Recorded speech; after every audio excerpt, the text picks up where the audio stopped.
Brent Mason went to China. A flat of Moosehead Red in St. John, New Brunswick is $45.70 whatever. Yep. Okay.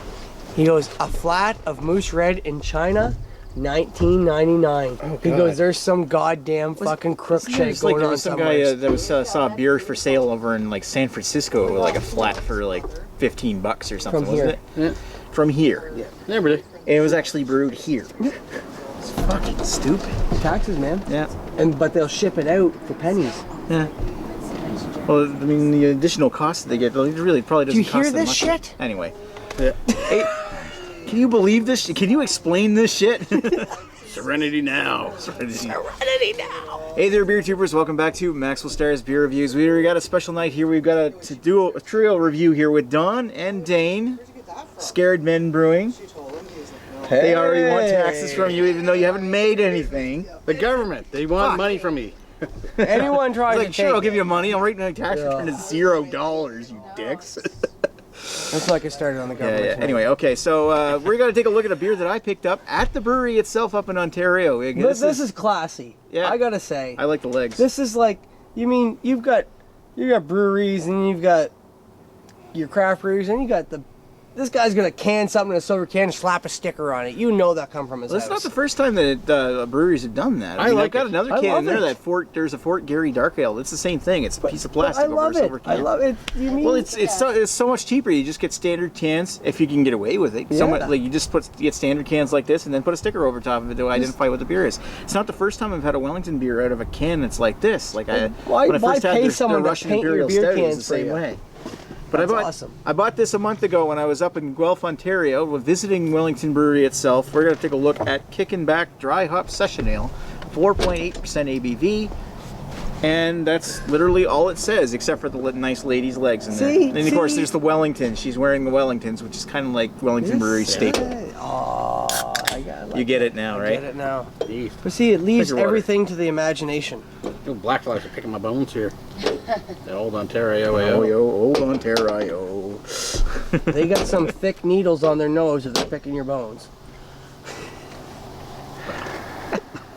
You're picking your nose. I got something picking my nose. No, I'm picking my nose. And old New Brunswick. Not a lot left, but yeah. Okay, so boy, that looks nice. Oh, it's not even filtered. Look. Whoa, she is not. Holy, do you guys have as many? Look at the shit you guys. Do you guys have friends? Because I've got. Look at Dawn's. Dawn's is like shit sitting in the bottom. Dump the rest in there. I'm not even kidding. In the bottom. Yeah, what's in there? What's in there?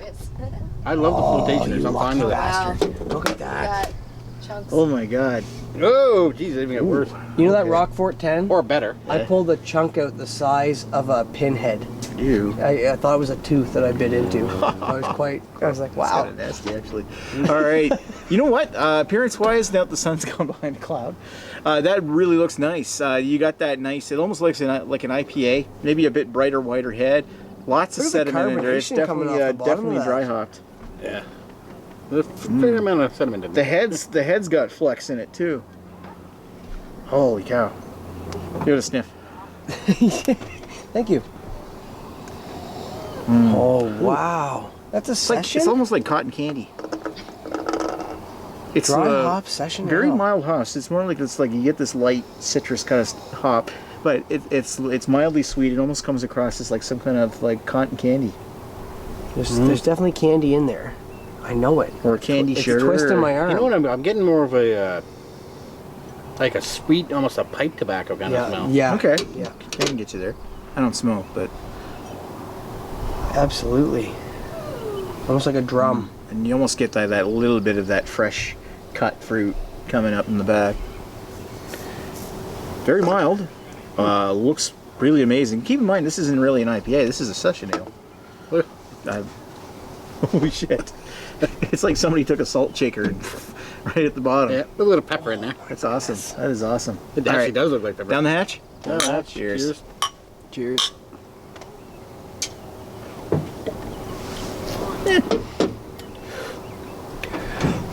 Why does that taste like dirty socks? Did you get that right off the smash? No, it's fading out to fading out to nothing. It's fading out to almost like a little bit of like a tart something or other. Yeah. Tart, papery woodiness kind of a thing. You get that a lingering burnt kind of spice earthy or whatever resin. that was at the front. I'm getting almost like the tip of the tongue's almost like a white pepper kind of taste. Pepper, you're right. It's just like not bad on the front. On the back, it's getting a little. At the back, it's getting a little tangy. Now, this is a fresh can. It's only a month old, and the warmest it's been is since I put it in the suitcase and brought it home, and then put it back in the cellar. I don't think it's gone off. I just think that there's a distinct spice taste at the best front. before 2015 August something or other, August 6th. So It should be good. Yeah, I mean, and that's a brand new product too. This is their spring seasonal. You know what? I like it, but that tartness is kind of strange. Yeah, the fade on it is really weird. Yeah, it's almost like this is supposed to be sessionable. That kind of keeps it from being a little sessionable. Starts out right earthy, and then you get that. Yeah, there's nothing sessionable about it really. The fade on it is very weird, man. It has a weird finish to it. I will agree with that. I just Now, would that be just being because it was dry hopped, and that's it? I don't know. I got about 5 pounds of hops in the bottom of my glass here. Which I like, really. I mean, I don't care about the beer. You know, I don't mind flotations in my beer at all. floaties. You don't taste them. Well, you do, but you don't feel them. See, some of my favorite beers are beer on lees, so hey, the more shit in my beer, the better. It is that strange little tartness. I was hoping that maybe it didn't have that there and it faded into almost like black tea kind of taste. It doesn't. But, yeah. I mean, I like it and everything. It's just I wouldn't call it incredible. I've had better stuff up Ontario when I was there from Wellington. This is okay. It's just meh. So It's like sea monkeys. I'd say 3.25 out of 5. What do you think? 2.75. I'm gonna give it a 2.5. I can't even pass that. Wow. Okay. Technically, you are. Technically, you are, because that is the pass 2.5's pass? Okay, well, I guess you're getting a pass. Okay, there you go. My apologies. Yeah, I'd try it if you can find it, but it wouldn't be the first session ale I go for. Like Red Racer's ISA, that was tasty. Yeah, that was delicious. It doesn't even taste like a session ale though. It's that tanginess at the back. It really kind of like a dirty, earthy, gone wrong IPA. Well, it's not an IPA, but it should be a little lighter and cleaner than that. I mean, it's interesting. It's just strange. Yeah, it's interesting, but it's strange. Most things that are strange are interesting. Likewise. All right, let's go back to North Ontario. We'll talk to you folks later.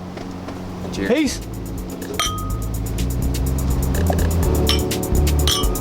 Haha.